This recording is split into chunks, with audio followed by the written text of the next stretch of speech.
They called him Big Floyd for obvious reasons. 4 seconds into the uncut video of his murder, which was actually 10 minutes in length, he grunted like my son at 4 years old, imitating his favorite wrestlers. The videographer, a concerned citizen too decent to just walk by, remarks, "Look how they doing people out here," as she listens to him cry. She zooms in at 11 seconds, the number of years since I removed the military uniform from my back, got divorced, and returned from Iraq. Death comes in threes, I've always been told. I knew about my marriage and my career, but not my soul. To cease to live, undergo the complete and permanent cessation of all vital functions. I have not yet learned to live again, but at least I still breathe.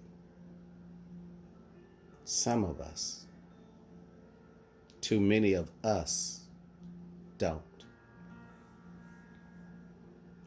"This is sick," she exclaims as he screams, "Please," at second 15.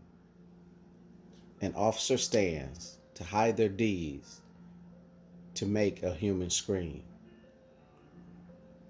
We hear George beg for the breath he lacks.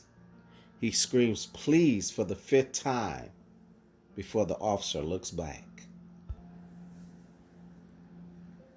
My children remember the emptiness of waiting behind at home while I deployed and served everyone but them.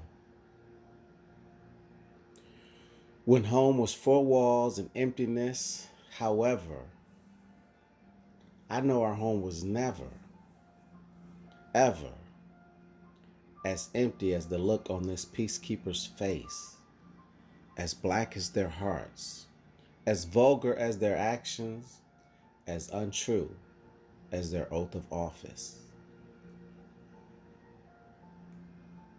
40 seconds of on-camera torture elapse when it's more than we can stand. A citizen steps forward shouting, "Let him breathe at least, man. Please, please. Your knee is in my neck. I can't breathe." Floyd knew how he was dying, though it took protests for the coroner to believe. Don't you think it's bad how I wake up forgetting to thank God, craving my mother, lost lovers, and the simpler dangers of war, fearing IEDs so much less than cops and Karens? After 77 seconds of recording, he wails, "Mama," for the first time, while the officer leans forward, forcing his face into the dirt and grime. He is human, bro.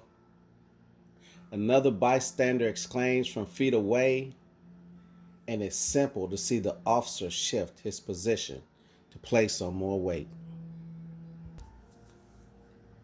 Mournful is the silence of the pain stifled within our throats. We've cried out and not been heard. We have remained sedate when oppressed and abused for too long. Civil unrest is the weighted silence I search these American streets for. Protesters trample the crops of my forgotten plantations, remind me I am not a slave. They cry out to my soul. They need to find me. I need to find them. We need to find it while we can still breathe. While I can still breathe.